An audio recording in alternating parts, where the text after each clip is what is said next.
What's going on, people? We are Tottenham TV, back here for another preview stream as we look forward to the game. 5:30 kickoff at the Tottenham Hotspur Stadium tomorrow against Everton, which promises to be a big game. Spurs' home form obviously very good, so looking to kick on and keep that going. Everton have turned over a bit of a new leaf this season. You know, they were both of our tips to go down. I don't think, definitely not my tip to go down anymore. Are they you? No, not at the moment. I made that tip before the window ended, so they hadn't signed a striker, and there was a lot of upheaval, and we weren't really sure what's going on. Since then, they did have a pretty good end to the window, so it doesn't look like they're going to go down, but I wouldn't get too comfortable just yet if I was an Everton fan. Well, talking of Everton fans, just before we get into the preview and get you guys on to have your say, we've got Connor from the Toffee Blues. So let's bring him on and let's see what he has to say on the matter. Connor, how are you, my friend? I'm good, thank you. I'm really good. Thanks for having me on, lads. No, it's good to have you on. If you want to check out our preview on their channel, do go over and head over to Toffee Blues on YouTube, where you'll see me and Connor previewing the game from an Everton perspective. But now let's get it from a Tottenham perspective. But before we get into it, let's talk about your views on Tottenham and how do you think Spurs are going so far this season and so far under Antonio Conte? Yeah, I think you're doing really well. I thought you'd... I'm not going to lie, I thought you'd I had you down to finish best of the rest, so third before the season started, just because of the transfers you'd made. Didn't foresee Liverpool having such a bad start, so I thought it'd be City, Liverpool, and then you being best of the others. Didn't even crack a smile when you said that Liverpool having such a bad start. I've enjoyed laughing all week. I've had to watch the Rangers game though the other day, so that took a smile away a bit. But no, I thought you'd do well. I didn't see Arsenal either doing as well as they have been, which obviously won't bring a smile to either of your faces. But I didn't have them having such a good start. I still stick by it though. I still think you'll finish. I still think you'll finish third. I think Arsenal will fall to falter and end up fourth, possibly fifth, depending on if Chelsea pull their act together and how well Potter manages to settle in there. But I still think you've just got that. I think it comes down to the experience of a manager. I like Arteta because he's a former Everton player, but I think Conte is just an experienced head, and that's what you need when you're battling, for Champions League. Yeah, and since Lampard's come to Everton, obviously there's been many downs and many ups. Obviously, he kept you safe last season from relegation. This season, going into the season, you did lose the opening two games, but you did go on a bit of a run recently, a bit of an unbeaten run up until the recent loss against Man United. Tell me about how different maybe Everton are in the last few games as opposed to maybe at the end of last season and the beginning of this season. We're a lot more secure. To be fair, the start of the season and the 1-0 to Chelsea, really tough. It was a silly penalty by Decore, I think it was, going into the back of the player. Then Villa was a bit disappointing when you look at them. That one really was. And then we had a string of draws. Now we're picking up wins, which we needed. Draw against Liverpool, which is really, really good for us. We just look a lot more solid, which is, these draws, they're only one goal scored against us. It's 2 against United, which was was the most we'd scored previously, and we had a really good defence. We're just really solid now. We've got Cody and Tarkowski as the 2 centre-backs, both experienced heads. I can't believe Wolves, bearing in mind the trouble they seem to be in, gave Connor Cody to us on loan. He's starting to prove his worth, and I've seen that the buy-in clause for him on his loan is very cheap as well, which makes it look even worse. And then we obviously got Idrissa Gueye in the midfield that we knew already. He comes back and can just control the midfield from a defensive point of view. And then we packed it out. We've got James Garner, who we've not really seen much of yet, but again, another midfielder, Onana, who looks to be a really good player for the future, really a big man mountain in the midfield. So we sort of noticed the problems last year with defence. We've gone and sorted that now. The only worry then is obviously we're a bit defence heavy now, and the one thing we've not got in abundance at the minute is goals or goal scoring. Obviously Calvert-Lewin coming back might help that a little bit, because Neil Moipai, I think, is more of a moment striker than a getting loads of goals. I think he just produces moments. When you're looking at Frank Lampard, Connor, on the back end of last season, it seemed as though like already his days at Everton might be numbered, and you just about escaped relegation, and Richarlison was a very key figure to that. But seeing as you have had a good window, you've had a positive start to the season, as opposed to what you were going at the back end of last season, has the opinions on Frank Lampard changed at all? Yeah, I mean, personally, I've always been on the fence, but Everton fans, as a general, loved him, so I wouldn't be the greatest soundbite for the fan base. There was writing, I mean, the options when we had him were quite low. It was a fella, Pereira, who went on Sky to do his interview, basically, going saying that he'd got the job. Wayne Rooney, who was a novice of management, and then Frank Lampard, who's still a novice, but he's got a little bit more experience than Wayne Rooney has. So the option, obviously, the fans clamoured for Lampard because he was the best of a bad bunch. Fans really like him. They think he unified the fan base, which I agree with. I think he did unify a very bad placed fan base after Benitez and the damage that did. And obviously the jubilations last year, staying up, there's a good spirit around it. That's one thing he has done. Tactically, I still think he's a bit here or there. We're playing a 4-3-3 now, which every fan loves. But he hasn't given up on this 3/5 at the back. When we played, it's definitely a 5, and we look really poor in it. It's what he's preferred in his managerial career. I think he will come back to it once we've got Godfrey fit again. I hope he doesn't know, because a lot of fans like the 4-3-3. But he's a young manager. The job wasn't easy for him last year. I don't think many people would have wanted the job last year, which is why the options were so thin. It looked like a doomed chalice. But he has done the best he can with it. He's managed to get the fans whipped up into a frenzy behind him, the scenes outside, and the fans did that themselves as well. Credit to the fans. The scenes last year, meeting the coaches and stuff, was all through fans and fan pages. So I think he's brought a unity to the fan base, which was needed. Tell me about Alex Iwobi, because he seems to be a man reborn this season, and I saw his goal against Man United. That was pretty much capped off his brilliant start to the season, and maybe in a new position. Tell me what he's doing differently this season to maybe what he's been doing over the last few years. Yeah, I mean, if you told me 3 years ago, 2 years ago, we'd be talking about Alex Iwobi as one of our better players, we'd have laughed you out the door. We thought we'd been, absolutely stolen from Arsenal, the wool over our eyes. And a lot of fans were like, get rid. He's just not proven himself. He's had 3 managers. He's not proven himself. But he seems to have been under a revolution at the minute. And I think it's because he's playing centrally as the third centre mid, the ones that have a little bit more freedom in a 4-3-3. Normally we stuck him out on the wing, or we've even played him right wing back before now.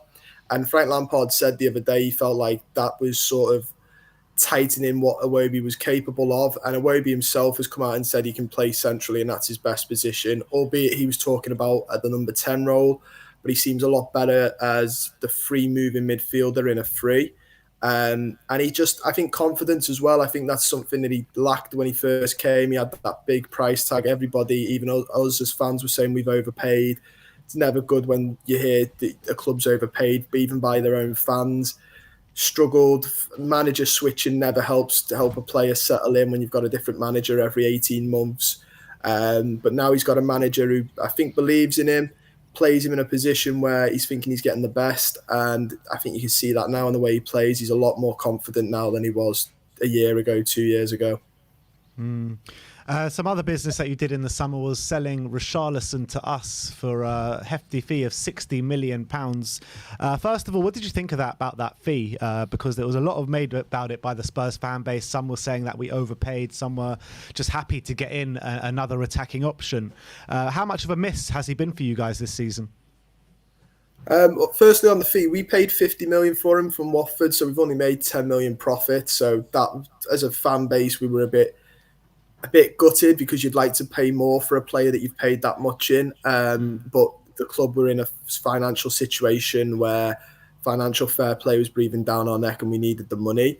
It was gutting. It was gutting. In the modern day, like I've heard loads of people saying, don't get too attached to footballers in the modern day with football. And I don't think I've liked the player since probably Tim Cahill when I was growing up as much as Richarlison. So to see him go because the club needed to make some money off him quickly was really gutting to see. But I also saw he did an interview where he said he loved it at Everton, but he needed to make that next step. And he said Everton aren't.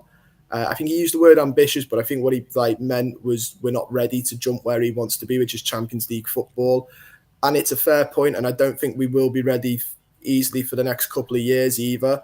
So there's no surprise that he wanted to leave. I think he was one of those players that always has big aspirations, wants to be in the Brazil squad. He loves his country playing for it. He wants to make sure he's there.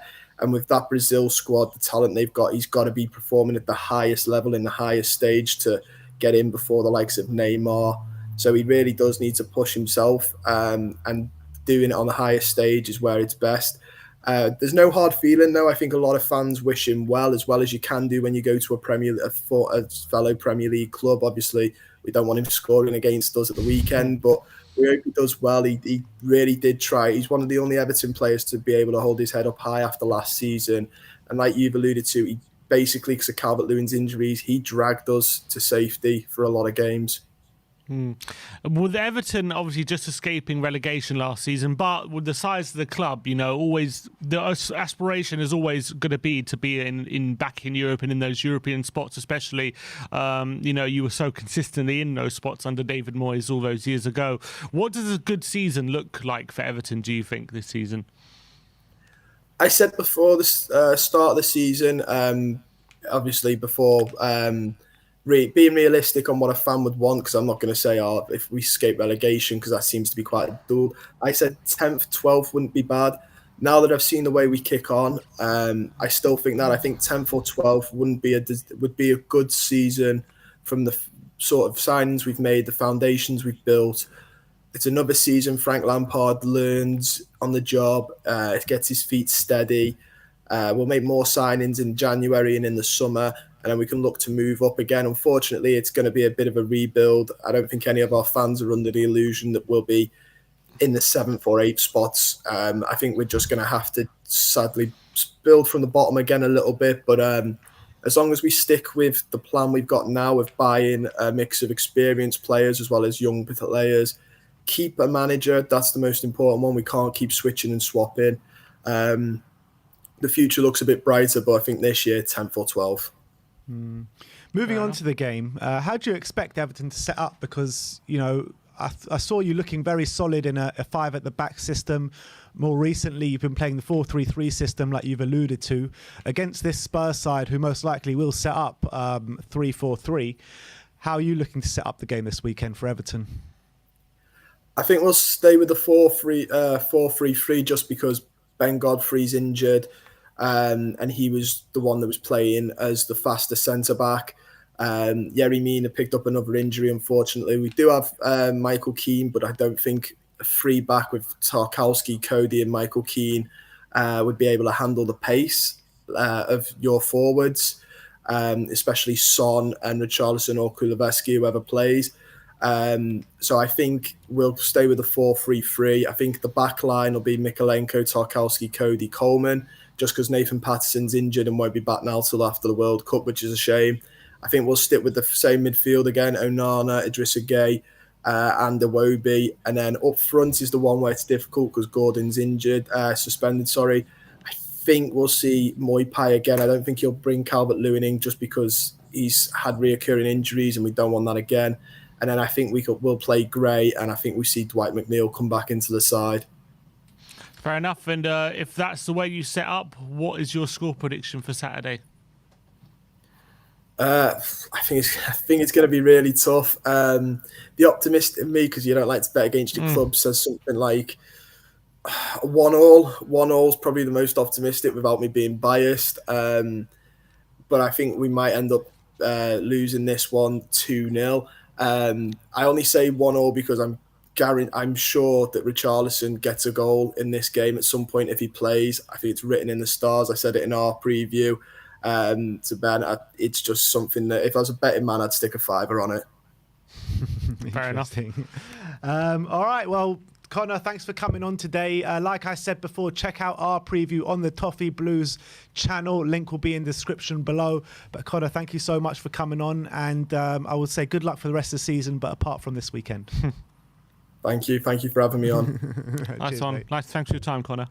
So that was Connor from the Toffee Blues. Some great insight from an Evertonian over there. But let's get into our preview now, which is obviously a big game this weekend. Let's keep this home run going.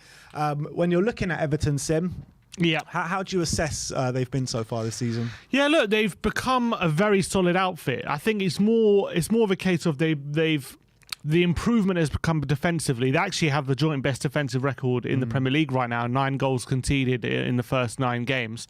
But it's not as if you watch them and you think, what a wonderful footballing side, free-flowing football, creating chances, things like that. They're not that kind of team right now. Maybe that's what they're building to under Lampard. But I think he's right now. When you look back to last season, they were losing games. Lost 5-0 to us last season. If they lost, I remember 4-0 in the FA Cup to Palace. They were getting big defeats, conceding lots of goals. And I think he's worked, first of all, improving the quality of the back line and maybe just playing a bit more pragmatically before they can get on that front foot style. And especially you saw against Liverpool, they were very unlucky to not have won that game. Although Pickford was man of the match, they could have easily turned around and won that game. And they've had a lot of fixtures this season where they're very, very tough to beat and they're very difficult. They've made themselves very difficult to play against. They don't concede a lot of goals. So from that point of view, if they come into this game with the approach of being a bit more pragmatic and trying to frustrate us, I think last season they were very naive when they came to the Tottenham Hotspur Stadium. It was still fairly early in Lampard's tenure, if I remember, relatively early, and they came to try and play, and they were expansive and they were pressing high, and I think Lampard didn't realise how big of a job he actually had when they came to the Tottenham Hotspur Stadium last season, and we did them completely. I expect a very different Everton this time round, especially with Cody and Tarkowski at the back line. It's going to be a lot more difficult to break them down, and I think just the way they play, they're a bit more smarter now. They're less naive. They're a bit more pragmatic, and that's going to lead to a more difficult game. Yeah, when you're looking at their form coming into it, like you say, one of the best defences so far in terms of goals conceded in the league. Away form, a bit to be desired. I mean, they've only won 1 out of their last 5, but they do pick up. Yeah, they do pick up quite a few points, don't they? I mean, they've drawn a hell of a lot this season, haven't they? Yeah, and that's the thing. They're not winning lots of games, but they're not losing either. So since they lost the first 2 of the season, they've only lost 1, which was United. So they've become very, very tough to beat, and that's a very good trait for a team like Everton, who are looking to be in mid-table. When you a draw away from home is a very good result, and they've been getting lots of those this season. Their front line, whether it's lack of possession or maybe quality, but they still haven't quite got going forward, although they're improving. Calvert-Lewin will add something to that, though, won't he? Coming back in if he plays. Yeah, but I'm saying he came back in against Man United, came on for the latter stages of that game, and I think that when you're comparing a DCL to a Morpie, I mean, they're just levels apart, aren't they? Well, DCL wasn't very good last season. He wasn't. He had his injury problems last year. Yeah, I know, well. but that's like DCL a couple seasons ago when we were in lockdown. I remember he had an unbelievable start to the season. I believe he scored in the first 5 games. He was brilliant. Yeah. Everyone thought he was going to be the next big thing, and then second half of the season, he kind of burnt out a bit, or he didn't quite have the same impact. And then last season, it was marred by injury, and when he did play, he wasn't the same player. So I think he's been out of form for a while, to be fair. So I wouldn't say just because if he plays in this game, we're definitely going to see the best version of DCL for sure. Maupay actually worries me a bit just because of his work rate and his shithousery and his ability to turn up in big games. He kind of has that ability. So although I don't think consistently on a week in, week out basis he's like an amazing striker, I always have that feel like in big moments in big games he's one who can kind of do something. Yeah, I mean, I get what you're saying, I do, but when you're talking about the prospects of the talent of both players and where they can both go in their careers, I'll just be more worried about the prospect of facing a DCL than a Maupay. I think, to be honest though, I think we could shackle both of them fairly well with the defence that we got with Dyer, Romero, whether it be Longley or Davis at the back. I think that we've got enough tools in our armoury to really shackle either of them, whichever's a start. But I'd be more worried with probably DCL playing over a Maupay. I mean, I see Maupay play a lot. And I mean, a lot of the times he just flatters to deceive. I mean, he scored that brilliant goal earlier on in this season. I can't remember who it was against. West Ham, that was it. But he should be getting a lot more goals. He misses a lot of sitters, Maupay. Yeah, he's not the best finisher. We know that, but he isn't the best finisher. But in this kind of game, you kind of how they play, you don't need to be. You just needs to be that shithouse. And especially if they're looking to frustrate us, there's no one more frustrating. There's someone like Maupay not all the time, but sometimes to play against. He can just be a very, very frustrating player, making fouls and things like that, and then getting under your skin. Hopefully Romero can do a job on him, and it's going to be a bit of a battle between those two, I feel. Yeah, absolutely. It most definitely will be. It'll be the battle of the shithouses. Hopefully Richarlison can get involved as well. But in terms of the players that we've earmarked as ones to watch, we've gone for Cody and Iwobi. What the hell has happened to Alex Iwobi this season? Yeah, he's playing a new position. He's playing in like a midfield three, and maybe that is something that's a more comfortable position for him, because as a winger, he's never had the best output, but what he's always been very good at, he's been a very good dribbler. He's been very good at making runs forward, and he's got a decent eye for like a little interchanges and things like that.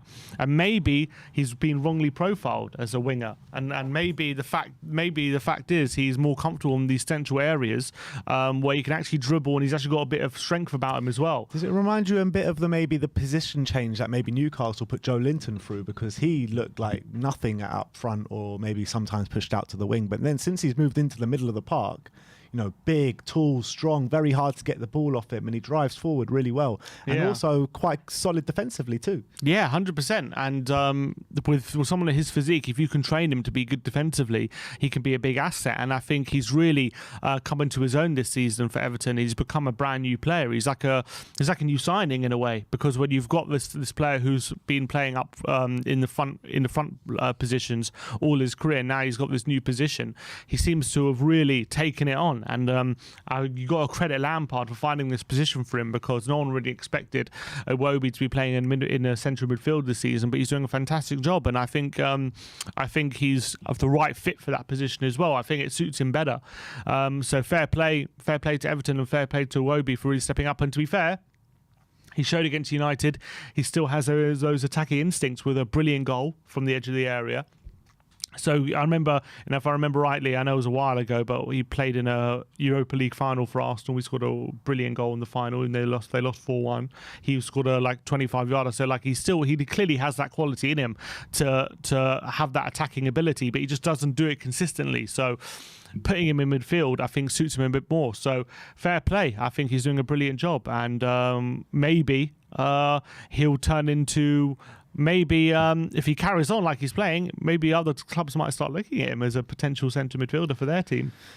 maybe Arsenal want him back. But look, Moving on to the game. And sorry, just to mention Connor Cody as well. We didn't talk about him. Yeah, he's a big part of why their defensive record is so much better. I mean, with the Connor Cody thing, I found it strange that Wolves just so easily let him go to Everton on loan. And now Nuno's going back to Wolves. Yeah, maybe he's going to be absolutely furious. So that dude's like, can we get him back? Yeah, what? 4.5 million option to buy? What's I didn't understand that. I didn't understand. I said it at the time. Nuno will definitely be fuming. I didn't understand it at the time. I was like, because if you're Wolves, you've got your best centre back. I understand. Okay, he wants to leave. All right, so sell him. Demand money. He's your best centre back. Why send him out on loan? Yeah, club captain. Why loan him out with a really small option to buy? It's like you're forcing out your best centre back. It doesn't make any sense to me. It was very strange. It was very strange, and he's been brilliant for Everton. To be fair, more so in a back three than a back two. So, and I do expect him to be in a back two this week, so we'll see how he does. And I think always think for Everton, a bit like Eric Dyer, he's a much better in a back three than he is in a back two, a bit less exposed. But they have been playing a back four recently, and he's been playing fairly well. Yeah, no, he's still playing well, but they haven't been as defensively solid as they were. When I say defensively solid, they haven't conceded. They conceded a lot less goals when they were in a back three than a back two. Like they conceded 2 against United, they conceded against Southampton. So they've conceded a few more goals than they were in a back three, but not to say he's not been good. And Tarkowski, as partner as well, has also been quite good. So you got to give him a lot of credit. And so I think a lot to do as well in the 4-3-3. We'll bring up their lineup in a sec with the central midfielders as a big part, and that's the one thing I'm worried about in this game. Well, let's bring up. This is the lineup that we expect. I mean, I put DCL in there, but it could easily be Morpie up there if DCL's not 100% fit. But when you're looking at this team, well, let's look at the injuries first, because there's big injuries for them. Godfrey, Townsend, Patterson, Yerry Mina, Holgate's a doubt, and Anthony Gordon, that's the big one. He's suspended because he's been brilliant so far this season. He's been their talisman pretty much off the back of him being linked with us and Chelsea. He has really stepped up this season, hasn't he? And I think it's a big plus for us that he's out. Definitely. I think he's really starting to come into his own a bit more this season. He's starting to add a few more goals to his game. He's already got 2 this season. He's obviously suspended because he's got 5 yellows, so it's not an injury that's keeping him out. And he's turning into a fine player. I still think he's got to add a few more things to his game and a bit more consistency. But he's still a young player, and he's starting to really contribute now in the final third more consistently. So he's maybe turning into the player Everton we're hoping he was turning into. In the summer, we had loads of conversations about Anthony Gordon. You weren't very keen on bringing him in. I kind of was. I mean, I would have liked to see him through the door. Has your opinion changed at all since seeing him this season? Has my opinion? No, I still think he's fairly. I still think it's. I think he's maybe a bit better than I anticipated from last season, but I still don't think I still haven't seen like a proper world beater yet in him just yet. And I think he has contributed a couple goals this season, but I still want to see a bit more from him before I say I was definitely wrong about him. I think he can be a good winger. There's nothing to say he can't be a good winger, but whether he can be a star, we'll have to wait and see about that. He's been good though. I've got to give it to him. He's been good this season. I think that if you bring up that lineup again, we've gone for the 4-3-3, but do you think that potentially they could go to 5 at the back this game, try and match us up a little bit and be a bit more defensively solid? Well, with Holgate out and Godfrey out, if Holgate is and Mina out, not many options to go to a back three if they really wanted to. So, and Patterson as well. I think he can potentially play in centre back or Coleman. But they don't really have the option, so I do anticipate a back 4. If I was them and I did have the ability to go a back 3, I probably would, because I think that's probably the best way of getting a result against us. It plays into our hands a little bit, do you reckon? The back, kind of. Well, depends, because depends what the formation they go with, because if they play with maybe a 5-3-2, if they were to go to a back 4, maybe that's a bit harder for us. But the 4-3-3, they have an extra man in midfield, and especially Onana, Gueye and Iwobi, 3 very physical midfielders who can cover a lot of ground, and they're going to be up for the battle. And Højbjerg and Bentancur, especially recently, have probably been our 2 best players, and have had really strong starts to the season. You definitely saw on Wednesday how difficult they can be to play against, and you need that extra man in midfield. The only thing I would say is they're not the best ball-playing midfielders, so they still might find it difficult to play around our midfield. But in terms of physically, I'm a bit worried about being dominated a tad. That's what I'm worried about. Just when we're on the ball, kind of being hounded and pressed by those midfield three and getting any sort of time and space in the centre of the park. I'm a bit worried about that, and it might need Doherty to do maybe the role he was doing last season, help being an extra body in midfield and coming inside to into the centre of the park and being that extra man. And he did a great job doing that last season, and he might need to do that again this season. Yeah, absolutely. Yeah, this game, yeah, absolutely. But would you be tempted at all to go to 3-5-2 tomorrow? No. I don't think so. I think 3-4-3 is the best, especially if Kulusevski's fit and he's available, and if Conte thinks he can start. I think we have to go with that. We have to have those three up front, because I think that's the best way to combat Everton. And I think there's good, as good as Everton have been. They, especially with Coleman on that left-hand side, Son can have the run on him. 100% Son can have the run on him. So he should be the weakness that we're targeting. 100%. We just got to target that time and time again. So I think the more we can get people like Kulusevski and Kane on the ball, the more likely it is we're going to be able to exploit their back line. And I think just having Kane there, I think maybe adding an extra midfield, I think would take away from that, in my opinion. So I would want the 3-4-3. Well, it's going to be a very difficult game because Everton are playing with a bit of heart at the moment. They're defensively fairly solid. Like we said, one of the best defensive records in the Premier League so far.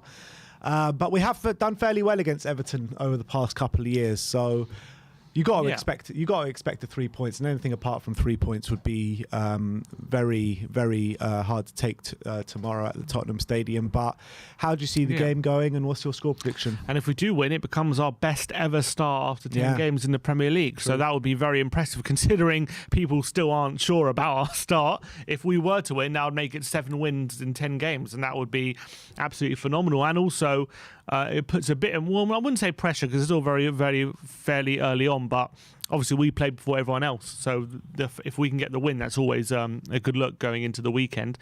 I think with Everton's injuries, that's a big problem for them. With Gordon being out as well, they maybe won't have that outlet of the wings to really hurt us as much as they could. McNeil was starting to turn in performances, but he's still not. I like McNeil. He scored a good goal the other week. He's a good player, but he still hasn't kind of fully acclimatized to Everton yet. He's not kind of firing on all cylinders or anything like that just yet for them. So I think we can shackle him. So I think if we play our game, if we can maybe get into our rhythm like we were at times against Frankfurt, the thing is with Spurs, once we get into our rhythm, we are very difficult to stop. We almost need Everton to go 1-0 up early or something. Yeah, in a way, because then we'll to wake us up. To wake us up, because we're very good once we get into our rhythm. But the thing is, it's very difficult for us to get into our rhythm for one reason or another. Maybe we're easy to stop, but once we're in full flight, I think we're so well drilled in the system, it's very difficult for other teams to stop it. We just haven't been able to get into our rhythm many times this season. Hopefully, I think against Everton, I'm backing us to do it. Especially, I think Kulusevski. Look, I haven't seen Conte's press conference yet. I'm going to predict Kulusevski's going to start, and if he does that, he adds that extra element of decision making and possession in the final third. Although, if Richarlison starts, he does have that extra motivation of going up against his old club. Yeah, he does. But the only thing is, he's got a little bit of a knee injury, doesn't he? So if he's a doubt, I would probably go with Kulusevski, because Kulusevski was left out in midweek, not because he wasn't available, but because he just didn't want to take any risk. So I think that's a positive sign. So I would hazard against Kulusevski starts, and that adds that extra element of not just decision making, but also execution in the final third. And we need a bit of that if we're going to hurt this Everton side, especially with Seamus Coleman starting on the right hand side, and with our wing with Doherty coming in. Our centre mid's playing very well at the moment. I think I'm going to go with 3-0 to Spurs, and I think maybe Everton will suffer a bit of a blip in this one. Yeah, I'm kind of feeling the same way. I also went 3-0 to Spurs, but also a big question mark for this weekend is the left wing back. What do we do with the left wing back situation? Because Sessegnon's playing fairly well without influencing too much in the final third, that has to be said. Perisic isn't playing too well, but he does influence things in the final third. Yeah, I was thinking about this in a commenter. There was someone who left a comment on our YouTube saying, you guys are missing the point about why Perisic and Sessegnon, how that affects Son. And you people are saying, oh, Perisic is affecting Son because they're making the same runs, and Sessegnon maybe isn't. But he said that's what you're thinking. But the real reason why Perisic and Sessegnon is affecting each other so much is because Perisic is so offensive. It's not necessarily that he's getting to Son's area. It's more that Son, because Perisic is so offensive, has to maybe do a bit more tracking back than maybe he does under Sessegnon. If you look at the average positions, which I took a look at when Perisic is on the pitch compared to Sessegnon is a lot deeper than Perisic is. Perisic is like almost like a left winger, whereas Sessegnon's more like a left midfielder. So maybe Son and when Perisic is on the pitch, Son is a lot deeper and is a lot more to the left. Whereas when Sessegnon's on the pitch, Son's a lot more higher up and he's a lot more central. And maybe that's the difference between those two and why that's affecting Son. Maybe Son feels more comfortable being a lot more central and being higher up with the knowledge that he doesn't have to track. With the knowledge that Sessegnon's going to be more able to get back in position and not be able to track back as much. And he can have the ability to get forward more. Whereas when Perisic is there, Son always has to be in the back of the mind. He's very offensive, so I kind of can't be that central and that higher up because I might need to track back. I might need to be a bit more defensive. Maybe that's the difference. So it's an interesting one. Maybe that's why he's been going with Sessegnon a lot more. Maybe that's why when Sessegnon's on the pitch, we're seeing more of Son in those central areas, which is definitely something to think about.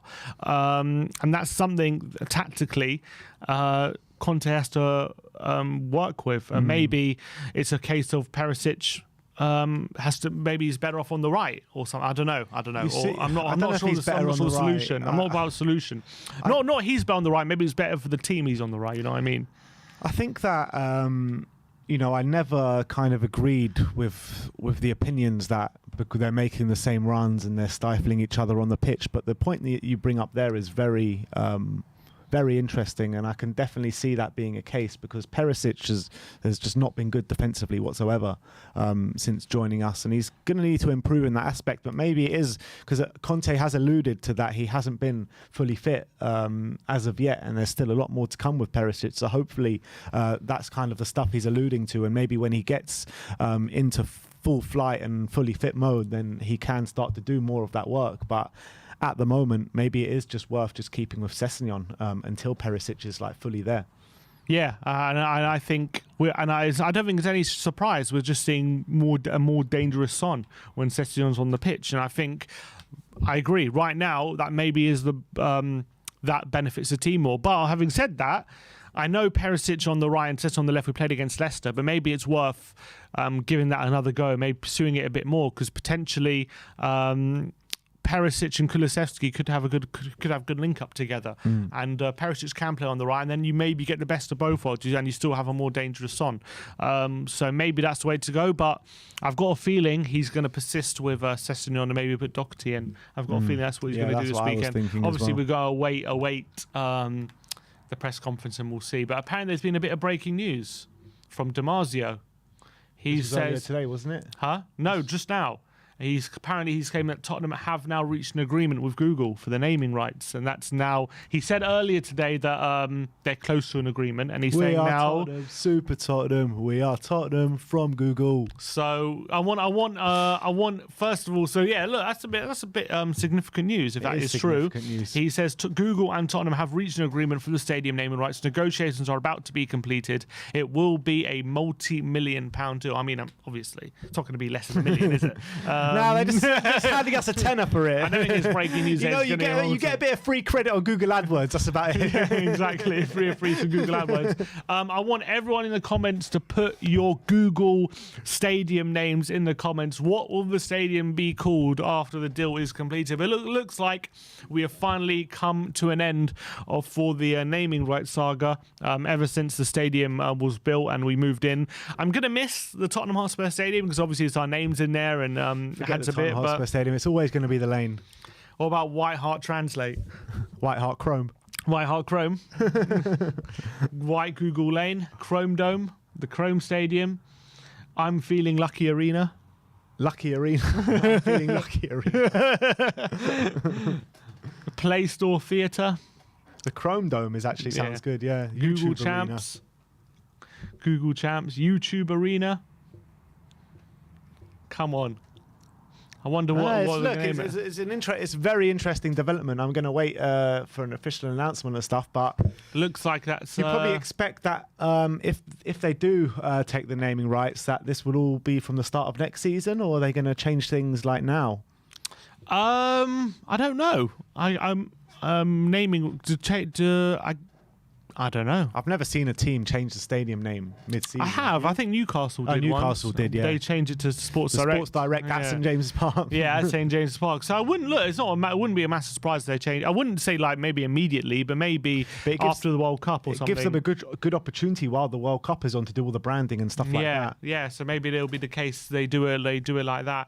But looks like it's all going to be announced. I don't know if it will be announced today, but looks like that agreement is definitely getting close or is in the offing. So it looks like Tottenham are going to be in agreement with Google now for the new stadium, the naming rights. That's very positive news. Hats off to everyone involved in the deal, because this has been a long time coming, and Levy always said he was going to wait for the right deal to come along, and finally the right deal has come along, and it's going to be big.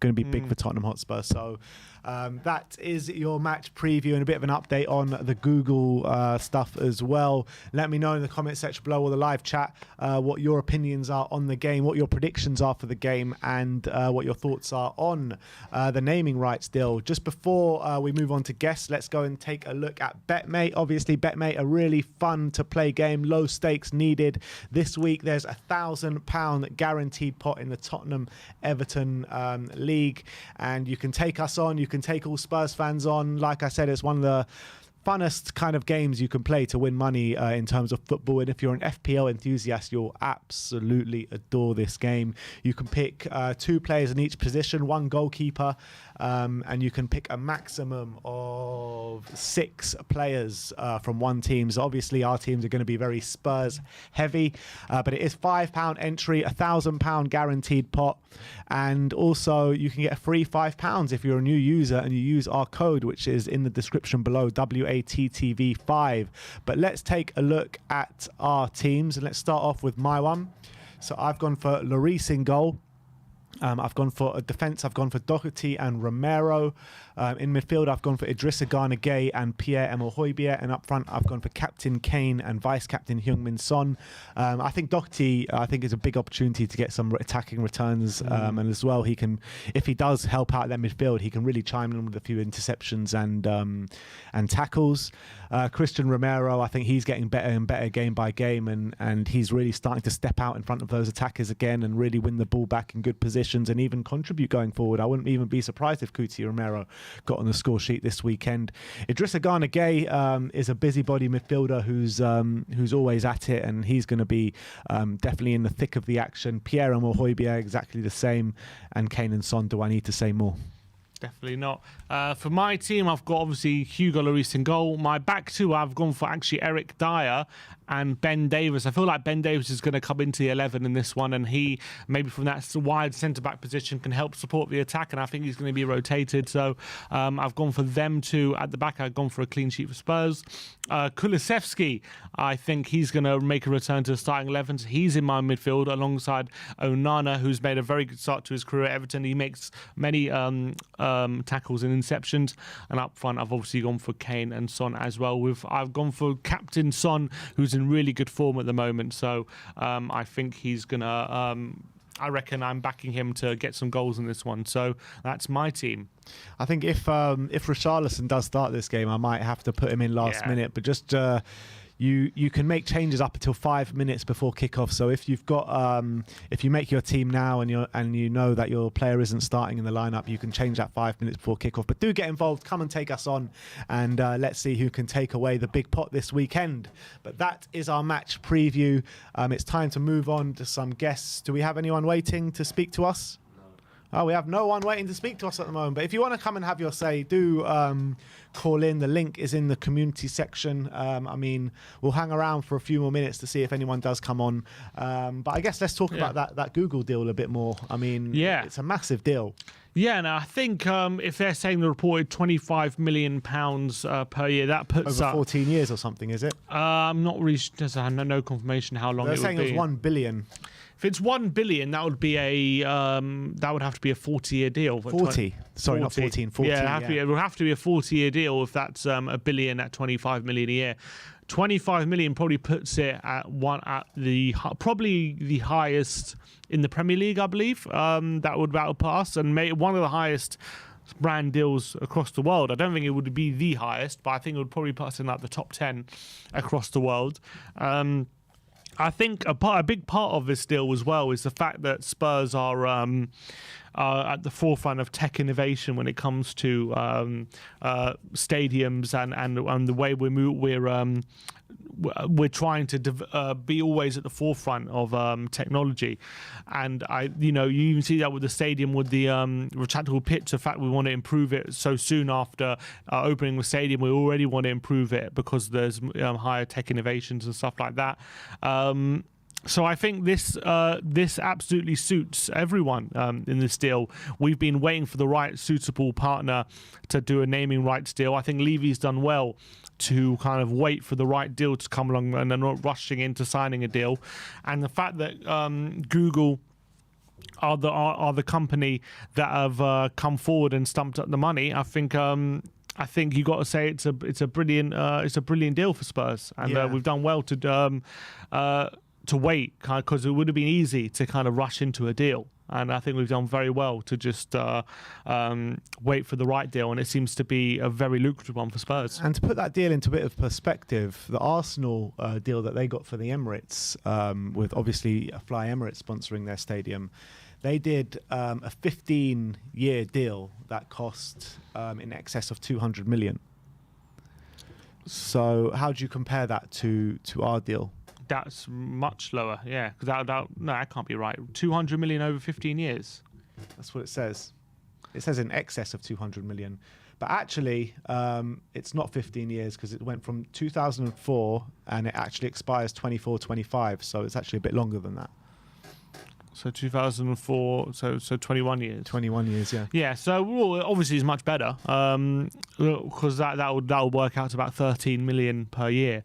I was on a stream the other day with Sean, and he was under the impression that Arsenal's was a lot lower than that. So that's not what it says here. It says, as per the BBC, the size of the deal was to believe in excess of 200 million. It can't be from 2004. They moved in 2006. It says here 2004. But they moved in 2006. The relationship with Arsenal, they had a relationship before then. Okay. Will last until the end of 24 season, and it was one of the biggest deals in the history of the game at the time. At the time, yeah, but because they locked into such a long-term contract that it's now one of the. It's not one of the bigger deals now. Maybe that's why they're calling it a 15-year deal instead of. Yeah, it makes more sense. But obviously, our deal would be a lot better, 25 million per year, which is much higher than what Arsenal will be getting paid even now. Obviously, that deal runs out soon, so whether they'll sign a new one remains to be seen. But when you're comparing it, it would be one of the largest in the Premier League right now. When you're looking at the naming rights deals across the Premier League, I reckon it'll probably be the highest. I can't think of. I don't think anyone. Maybe Man United. No, Man United. It's called Old Trafford, isn't it? So I think it would be the highest. Didn't Barcelona recently do a deal with Spotify? Yeah. I'm saying in the Premier League. I don't know about around Europe. In the Premier League, I think it's probably the largest. They said Barcelona's deal with Spotify was worth up to 236 million. I don't know how long it's over or anything like that, but that's nowhere near what we're trying to achieve. Well, it hasn't been confirmed that it's going to be £1 billion deal yet, has it? We'll have to wait and see for confirmation of what how much it really is going to be. But I think if at 25 million a year, that's a really strong. It's really strong. I mean, it's not gonna. I don't think it's going to materially affect we're going to be able to sign loads of players now because we have this deal. But it'll help. It'll definitely help and bring a bit extra cash, and it should bring in. it should help pay off the debt and pay off the stadium and everything. It should help quite a bit because you know how deals are done. They're all done on installments these days. So it just gives us a guaranteed of extra 25 million every year. Yeah. And if you put that on top of the revenue the actual stadium makes, you put that on top of Champions League money. If we keep qualifying, there should be more than enough money for us to to keep backing Antonio with. Yeah, I agree. I mean, it helps. I don't think it. I'm just saying. It's not going to make us a Man City. Yeah, exactly. I don't think it's like. I don't think just because we get the naming rights now, we've become like, as you said, like a Man City or like a Chelsea or something. We're not. We're still like 25 million in the grand scheme of things. It's a lot of money, but it's not like. It's like how much is our wage bill on a weekly basis? You know what I mean? It's like it's probably not that. Doesn't make too much of a difference, but obviously it will help. It will all adds up, and it will improve our financial situation. But I wouldn't get fans to expect that now we have this Google deal, we're going to be spending 200 million every transfer. And I don't think that's not really how it works. But it definitely is it's definitely positive, and it definitely will improve our financial situation, but not like massively in the short term anyway. Yeah, I think that. Do you think like you'll see an active difference with it? Or do you think Spurs will just carry on just acting the same as they always are? I don't think this deal is going to make a massive difference to us. Like it will make a difference, but it won't be like massive. I don't think you'll see a massive difference because of it. It adds, as you say, like more security. Maybe it means that we can take a bit more risk in the window, but I can't see it making a massive material difference on a year-on-year basis. Maybe in the long term it might, but in the short term, I don't see us like. Just because we have this Google deal, we're now going to start splashing the cash. I think, but what I mean by that is we have the money in now. Like we have the money. Like this isn't going to make us have that much more money than we already have. It's going to make us have a bit more. But like in the summer, the money was there. We could have spent more money if we wanted to in the summer. There was no reason why we didn't spend more money. In the summer than we did, so it's not like this deal is going to make us a lot more wealthy. But by me saying that, I'm not saying we're not wealthy. We're already wealthy. We're already in a very good financial situation. This isn't going to improve it that much. We already have a lot of money. There's no real reason why we can't splash out money, other than us being conservative with the money that we have. Yeah. Absolutely. Let's go. We've got a guest here. We've got KPV on the show. Let's get him on. How you doing, KPV? Yo. How you doing? Good, mate.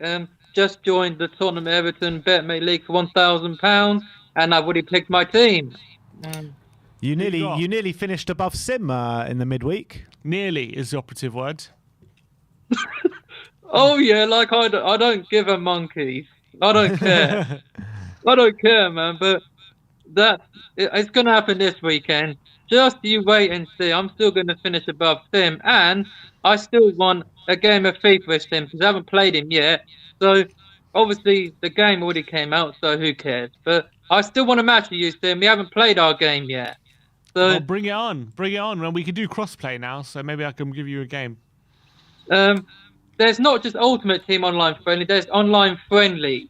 Like you get to pick a country and all that. So I've already beaten my brother, so I'm still better than him. So who cares? What's going to happen? What's going to happen on Saturday, Kyle? We're going to smash Everton again like we did earlier this year. They only won at our ground. It was during the pandemic. 1-0, Calvert-Lewin. So, but we're going to smash them again. I say 6-0. 6-0. Even more. Is Kudryk and Kulusevski's going to be back? Of course he is. Like, yeah, we didn't want to start him on Wednesday, but Conte said we have a fully fit squad. So I expect Hulu to score again because he's been outstanding this season. And I don't get why is no one talking about Højbjerg? They're only talking about Granit Xhaka. Seriously, you're not watching the channel, Kyle. We talk about Pierre-Emile Højbjerg every day. Now I'm on about why is the whole world only talking about Xhaka? I'm not on about you guys. I'm on about the Premier League. They're not talking about him. They only talk about Granit Xhaka. You know what, Carl? Let them talk about who they want to talk, and we'll just creep up nicely and quietly the way we like to do it. Højbjerg, yeah, I expect Højbjerg to score because he's been brilliant. And I expect Tony to score another worldie tomorrow. Apparently, Another worldie. Yeah, Kulusevski's still not available. Kulusevski's not playing. What? Yeah, he said he still doesn't want to risk him. Shit. It's all right. We got Richarlison. Richarlison's available, so that's all right. So why did you pick Kulu in your betmate league then, Sim? All right, Huh? all right, Kyle. Calm down. Why did Getting you it pick from all him? angles. It'll be fine. It'll be fine. It'll be cool, but I expect him to be on the bench then. Like, put him on a bench. Put him on a bench. No, he's No, not available for the he's not game gonna at be all, available. apparently. He still doesn't want to risk him. Well, then he'll be available for the Man United game then. Yeah, he should be. But in on. this game, it looks as though Kulusevski won't be playing. Richarlison against his old club. You fancy him to get a goal? Yeah, of course I do. Like, he's only got 2 Champions League goals, but I want him to score a Premier League goal because every time you sign a player from their former club, they always seem to score. So, Richarlison scored against Watford. He did, so why not? And players who sign for new clubs always seem to score against their old club. And it's going to happen, sunshine. Richarlison is going to score tomorrow. And Kane and Son on the score sheet. 50 goal contributions now they've combined. So, like I said yesterday, no one's breaking that record. No one. They're going to do it more to come. It's Carl, on.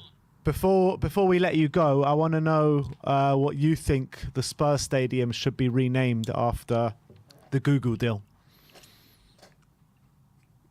What, after the Google deal? Yeah. I'll probably stick to Tottenham Hotspur Stadium or White Hart Lane. So Google aren't taking the naming rights.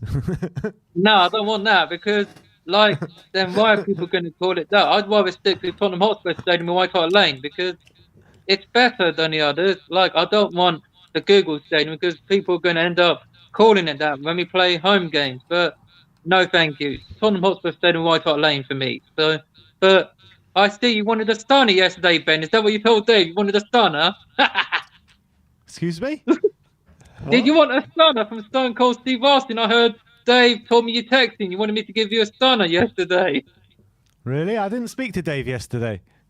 Well, that's what he told me. I guess he chat live then, but you'll get one when I see you at the Sporting Lisbon game. Damn right. Damn right. Oh, hell yeah. And that's the bottom line, because KPV said so. Let's go. 6-0.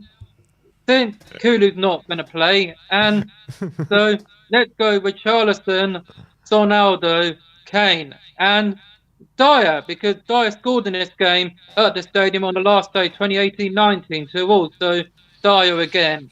Let's go. 6-0. Right. Yeah, so clean sheet. Let's make Big it up, 6. KPV. We couldn't do it.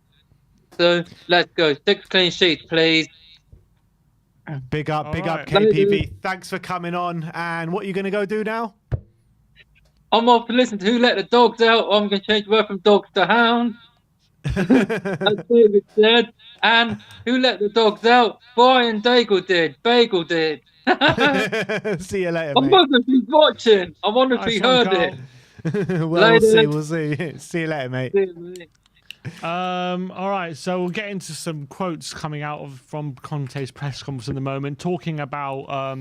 It was interesting because Tottenham released a video of Kulusevski training today, so it seemed as though we were gearing up for him returning to the squad. But he They says released it before the Frankfurt game as well, him training, though. they did, yeah, but I know, but then he said that he was training, but he didn't want to risk it. So I thought this one, it looked like surely he's going to be ready. But he said, I think we need to have a bit more patience with Kulusevski. Don't take stupid risks.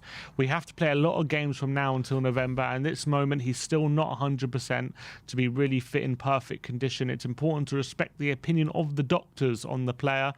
In this moment, honestly, it's a bit difficult to answer if he'll be fit for the United game.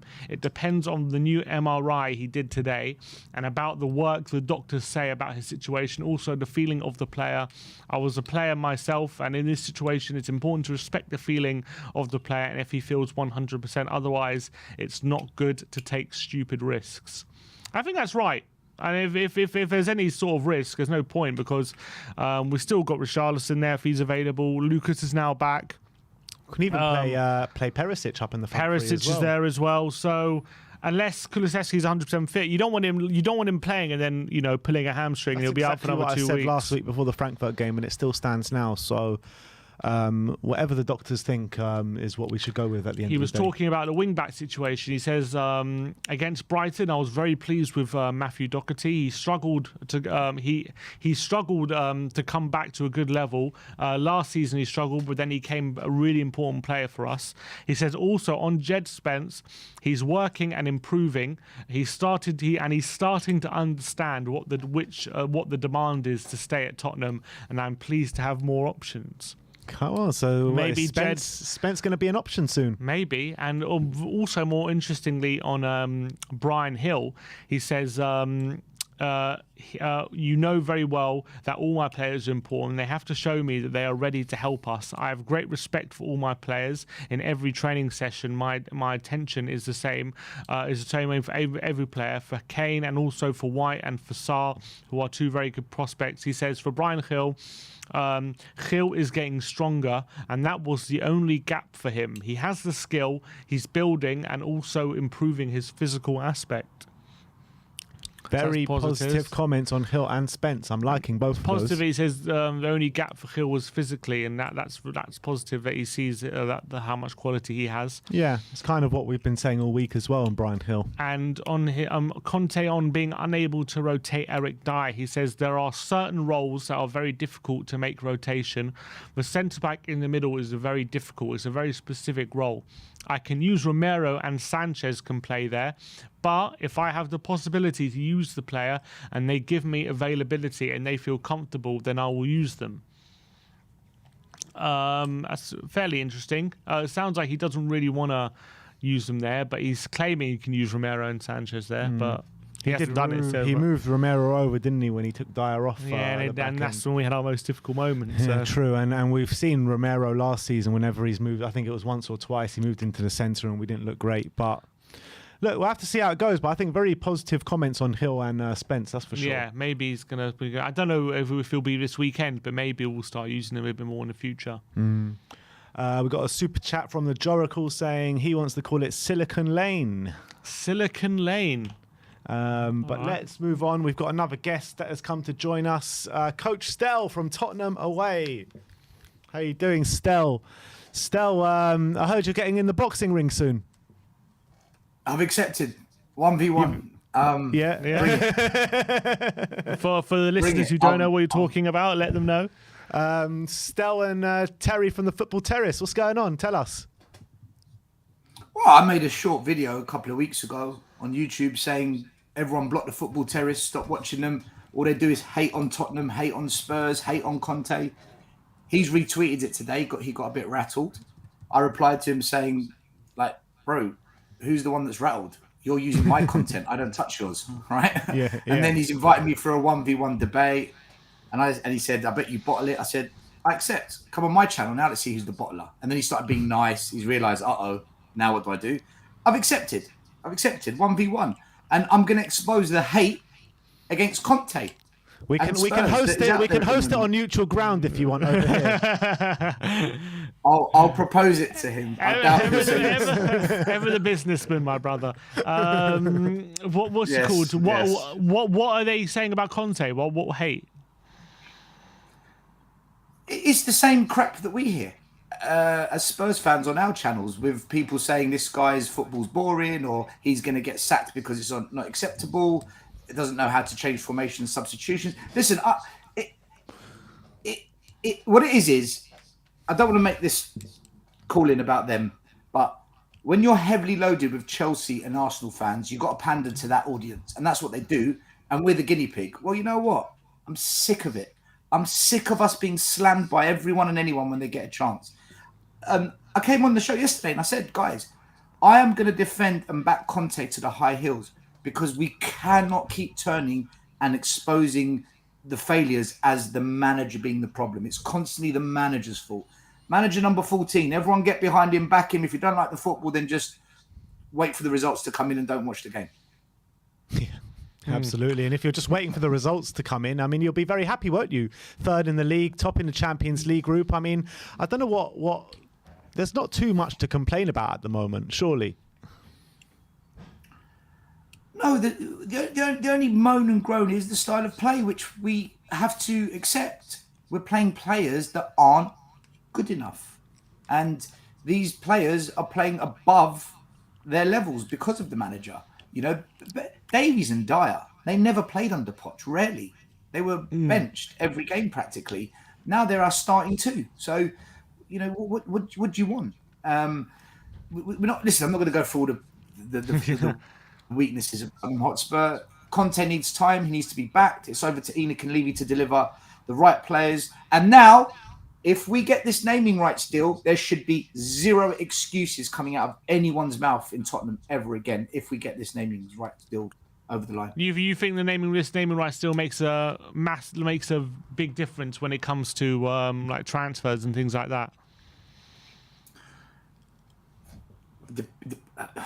Depends how much it's for, and it depends where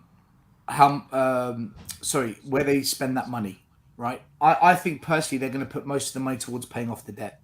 But then if you're paying off the debt, that frees up money. So either way, there will be money, and it's more money than what we've got now. So the stadium is fully operational. Season tickets are sold out. Fans are spending money on food and drink and merch.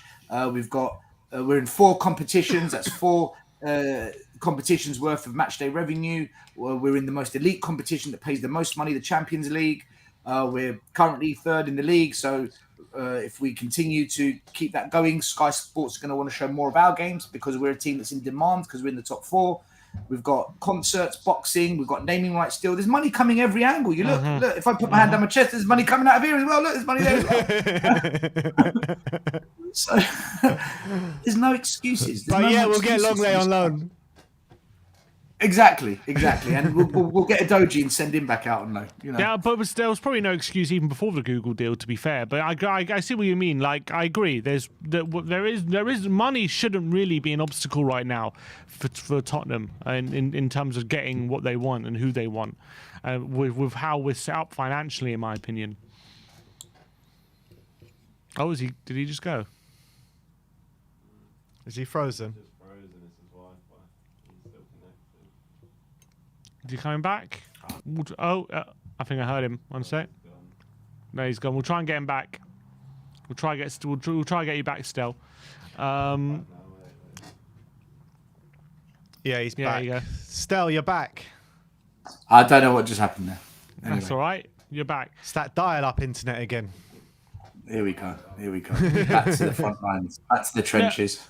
But still, look in the game this weekend. Conte's just had a few comments to say in his press conference about certain players. He said Jed Spence is starting to understand what it takes to be at Tottenham, which is a positive sign. And he said on Brian Hill that with Brian, the only thing that the difference for Hill is that he's still not physically strong, but he's improving that. And when it comes to his skill set, he's a player he can use.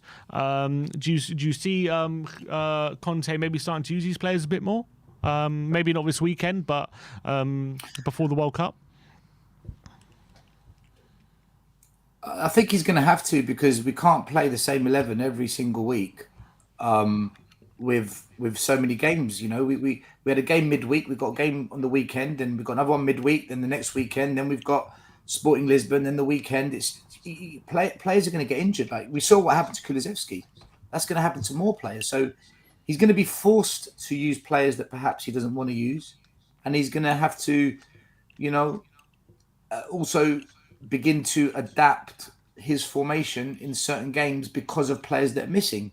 I think we're going to play a 3-5-2 against Everton because they're going to come with a low block and we're going to have to overload the attack a bit more and try to, not overload the attack. We're going to have to have more midfielders in so that we can push further up the pitch and try and break through that press. So, but he has shown this season that he does adapt his system when he has to. He has. I don't think he's stubborn the way fans are. He's definitely got how he wants to play. He's definitely got his kind of go-to. This is my go-to 11 and my go-to system. But he does change it when he really thinks, right, now I really have to change it. He does do it. I said midweek we will play a 3-4-3 because we played that against Frankfurt and we were successful, and that's what we did. I think he'll go to a 3-5-2 against Everton. Especially with Kulusevski being out, that pretty much seals it. Does that seal it for you that he's going with the or Richarlison, though, he's still available even though he had a knock in midweek. So against his old club, do you not think he'll get a start? Do you remember we did the tactics show before Arsenal Sim? And I said to you, I'm on the fence with Richarlison. I'm not for him, I'm not against him. The last two performances kind of shows why I'm on the fence with him. He hasn't really done anything. And he got to start as well midweek. And I haven't seen enough from him to say, yeah, he deserves to start games regularly, or that he's the signing we really, really needed. I mean, I'll give it to the end of the season, like I told you, but with Richarlison, I'm still on the fence, mate. I really don't know if he'll start or not. I don't think he actually... I think he actually is a better impact sub than what he is a starter at the moment. Yeah. Yeah, you could be right there, but it's still a very small sample size to go on, isn't it? I mean, he needs time to bed into the team, bed into Conte's way of football. But when you're looking at Everton still, back end of last season, they looked like they were going down. They got through it through Richarlison.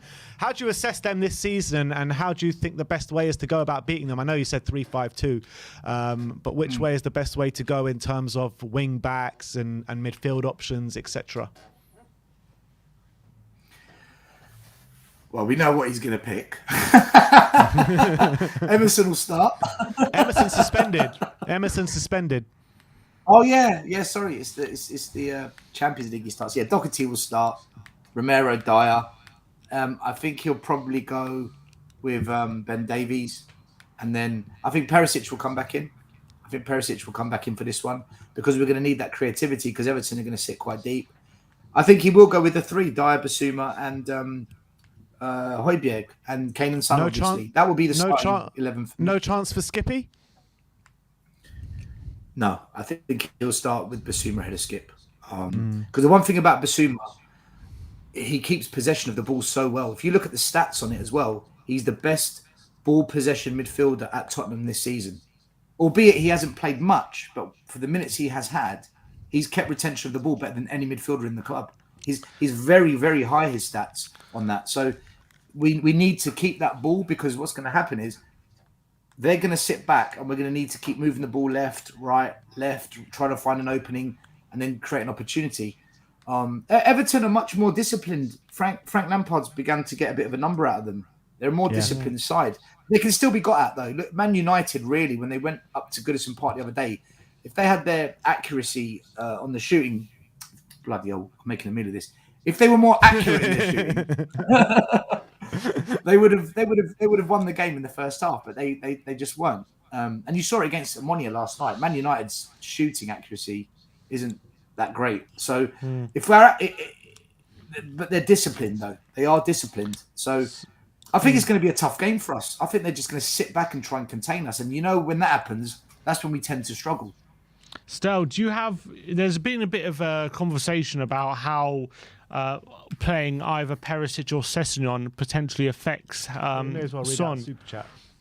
Oh, it was a super chat here. We'll read the super chat and we'll get your opinion on it. It says, from Hollywood Hotspur, it says, Sonny's best games have been when paired with Sessegnon on the left. Would you start Sessegnon and play Perisic on the right, or would you play Doherty?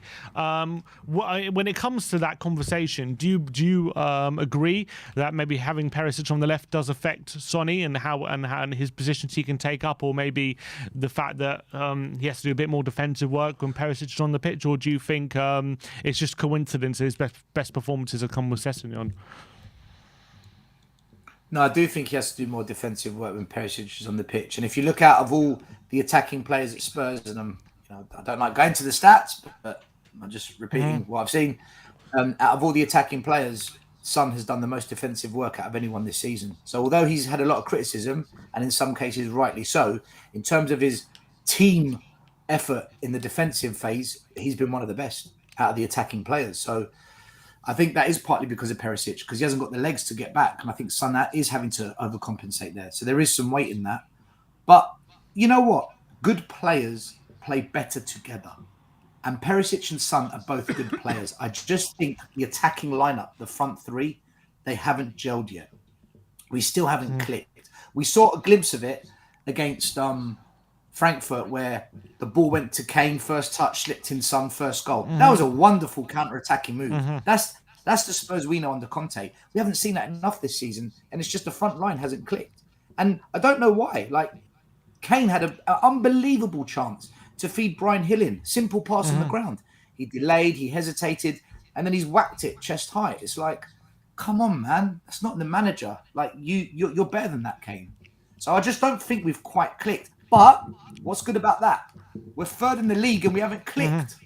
100%. But what would you do? Would you persist with Perisic on the left with Sonny, or would you keep Sessegnon there? And maybe would you play Perisic on the right, or would you just leave Perisic out entirely?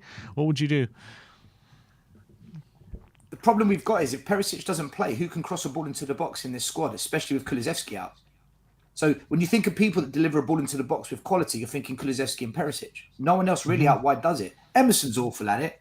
Doherty, Sessegnon, I rarely see him put a good ball into the box. Although I have seen Sessegnon put good balls into the box on the ground, but aerially he's not good enough.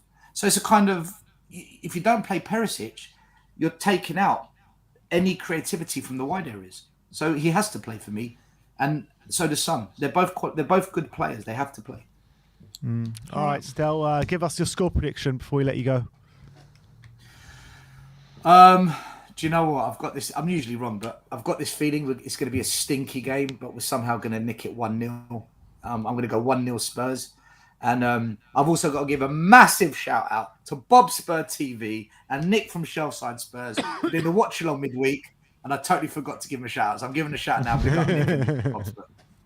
Big up, big up. You at the game tomorrow, Stel? Yeah, I'll be there. If you're about, we'll have a drink. We'll have a catch up. Yeah, I'm about. I'm about. Definitely. Cool. I'll see you tomorrow, cool. Stel. And thanks for coming on, mate. We'll see you in a bit. All right, man. All right, nice one, Stel. Anyone else? Sammy? No. All right, so I think we'll leave it there today. Press conference is going to come your way very, very soon. Match preview and opposition preview will be uploaded soon, and predicted lineup a bit later as well. So looking forward to all of that. Everyone do scroll down, smash that subscribe button as well. If you're new to the channel, click the notification bells as well. Tomorrow, the pre-match pump up as per usual with David Harris. And then moving on to the live watch along, you're going to have Sim in the studio with you this weekend with Marlon as well, taking your calls on the post-match fan show. So get excited for that. We'll see you all very soon. Like, subscribe and comment, and as always, come on you Spurs.